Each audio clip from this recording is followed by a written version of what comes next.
All right, welcome back, everybody. I wanted to take a moment to follow up on the story which you saw recently in that Carl Sagan video of a gentleman named Eratosthenes and the measurements that he made around the 3rd century BC, somewhere around BC 250 or so.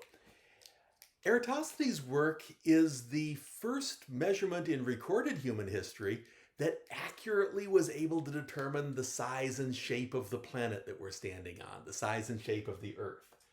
Now, I find Eratosthenes an impressive figure, not just because he was able to come up with such an ingenious method of measuring the size of the Earth, but because, and think I've mentioned this before, to me, Eratosthenes and a number of of the other scholars of that era were doing what we would recognize today as absolutely first-rate science. They were applying and making artful use of the scientific method long before anybody had written it down and formalized it and called it the scientific method. Now, what is it that I mean if I say somebody is doing science? Or in this case, what do I mean if I say somebody's doing science really well? I still like to fall back on the definition that Zombie Feynman gave you in a cartoon that you saw recently. Um, Ideas are tested by experiment. That's the core of science. Everything else is just bookkeeping, says Zombie Feynman. That's a good way of doing it. And when I say that Eratosthenes was doing first-rate science here, what I mean is all of the ideas, all of the mental models which he might have been entertaining of what might be the geometric configuration, what might be the size and shape of the world that he's standing on.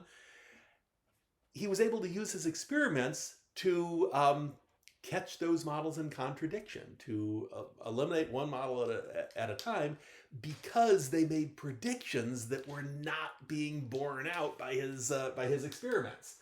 Now, the inspiration for this particular set of experiments, as Carl told you, comes from from a letter that Eratosthenes had read. Eratosthenes, of course, was based in Alexandria. Alexandria being the home of the great library of that civilization, and Eratosthenes was the head librarian at the Library of Alexandria. So he read just about everything that he could get his hands on in that role, and one of the things he read was an account from some travelers who had visited the desert outpost of Syene. Now, if Alexandria was kind of the center of learning at the time, Syene was a town, an outpost about 800 kilometers south of there. I'll go ahead and mark this 800 kilometers, although Eratosthenes himself would not have used the word kilometers, or even the silly unit of miles that we still like to use in the States for some reason. The Greek and Egyptian unit for distance was stadia. If it sounds similar to the word stadium like an athletic arena, well, there's a reason. The athletic arena is named after the distance unit, not the other way around. When they would lay out the field of competition for like the Olympics or something like that, they would make it one stadium long. So a stadium is about 1/10 of a mile, as it turns out.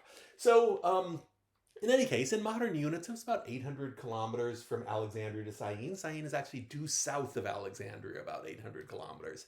And the report that had reached Eratosthenes from travelers in Syene was that at high noon on the summer solstice, the sun in Syene is directly overhead, directly at the zenith of the sky. That would mean a couple of things. It would mean that a stick that you plant in the ground, perpendicularly in the ground in Syene, would cast no shadow because the sun's rays would be coming in from straight overhead at that moment. It also meant, this was the actual story that had been recorded in that traveler's account, it also meant that if you visited the well at the town center in Syene and you looked down the well, well, normally what happens if you look down a well on a sunny day is the sunlight kind of spills along the side of the well. And Syene being an outpost deep in the Egyptian desert, I imagine the water table was pretty far down, so the sunlight probably had a long way to go before it would hit the water, which means it would never actually reach the water. It would spill along the side of the well before that. However, at this particular moment, high noon on the summer solstice, the sunlight would thread the well perfectly, ricochet off the water at the bottom, and dazzle the people who were standing up above looking down into it. It was kind of a once in a year tourist attraction sort of thing. So Eratosthenes read these accounts and he said, well, that's interesting. If the Earth were flat, now, he didn't think the Earth was flat. Aristotle had already made lots of arguments that had convinced Eratosthenes and his fellow scholars that, the Earth had to be a sphere. But if the Earth were flat, and if the sun's rays were coming in from a great distance, then you would expect that if the rays were coming from straight overhead in Syene, they ought to be coming from straight overhead in Alexandria. You could do these same tricks in Alexandria. You could put a stick in the ground and see no shadow. Or you could dig a well and see the light reflecting off the bottom of the well. Well, he knew just from everyday experience this does not happen in Alexandria where he lived. Anywhere in the northern hemisphere, the summer solstice will be the day when the sun is closest to the zenith. But in Alexandria, it would not quite be at the zenith. It would still be a little bit south of there. Well, how could he explain this? Eratosthenes thought was, all right, well, and he already knew the Earth was curved, but he'd say, okay, well, this is evidence, or this is happening because of, this is a reflection of, the curvature of the Earth. The sunlight coming in from overhead in Syene, well, even if at the exact same instant you were to make that measurement in Alexandria, and the sun's rays were coming in perfectly parallel like that, well, perfectly parallel would mean, hey, in Alexandria, we're on a different spot on the curved Earth. That's not straight overhead. And you would find that stick would cast a shadow, which in fact is exactly what would happen if you did the experiment in Alexandria. Well, Eratosthenes wanted to quantify this. So he talked one of his assistants into joining up with a trading caravan and trudging that 800 kilometers south to Syene, pacing off every step of the way to measure the distance so that they would know that it really was 5,000 stadia is what they came up with. But now it was 5,000 stadia because they had measured it, not just as an estimate. So they measured that distance, and they could have performed this experiment on another day, as long as they made sure that they were synchronizing it. They were performing it at the same moment in Syene as Alexandria. But again, they wouldn't have synchronized digital watches, and they didn't have instantaneous communication. So, the easiest way to pull it off was say, all right, let's do what the tourists do. Let's wait for high noon on the summer solstice, verify that they weren't bullshitting, verify that the sun really is straight overhead in Syene, and meanwhile, at that same moment, high noon on the solstice, Eratosthenes will do the same experiment in Alexandria and see what angle he gets for the sunlight. Now, as I said, science is about testing your mental models, testing your ideas with experiment. I've gone ahead and, it's not really that they had only two possible sizes for the Earth, a larger size and a smaller size, but I've gone ahead and listed those as two different mental models just to point out that this experiment does not only tell you that the Earth's surface is curved, but it can tell you how much it's curved. It can let you measure that curvature. Because if on a flat Earth you would expect to see the same shadow, meaning none at all at that particular moment, in Syene and in Alexandria, and if on a slightly curved Earth, you could get some degree of shadow in Alexandria.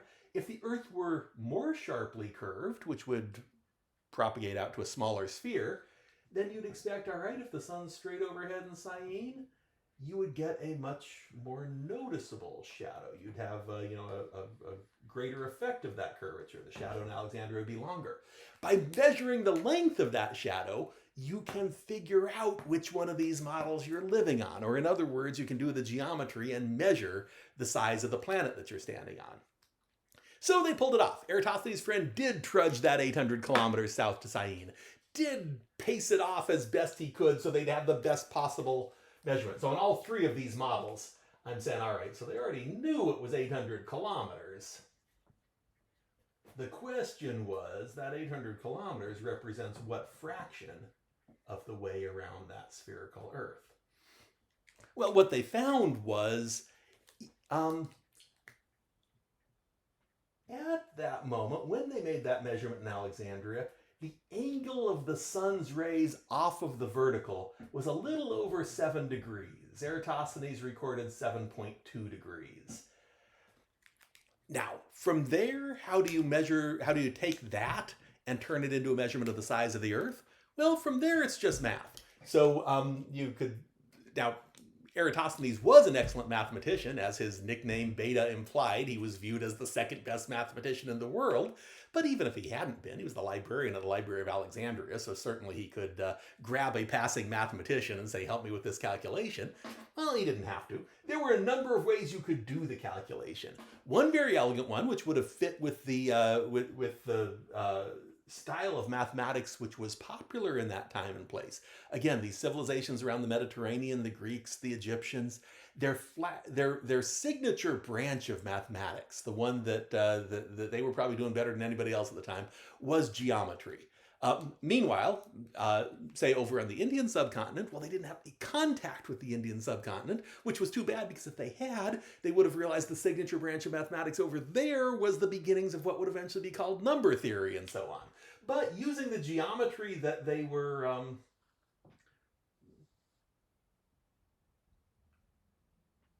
experts in where he lived, you could trace those two sticks in the ground downward through the earth.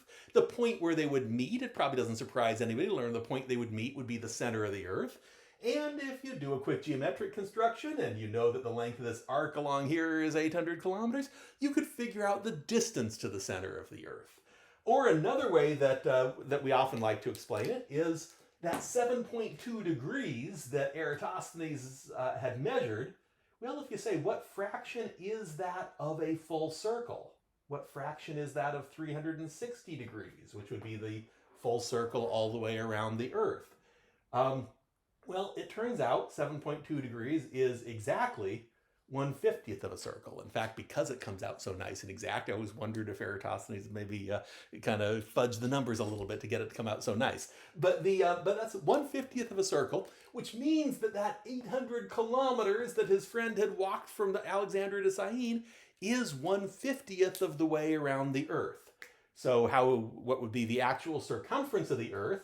It would be 50 times 800 kilometers. Which comes out to 40,000 kilometers. And as it turns out, 40,000 kilometers is within a fraction of a percent or two, is a very accurate, agrees very well with our modern measurements of the actual size of the Earth. So Eratosthenes nailed it.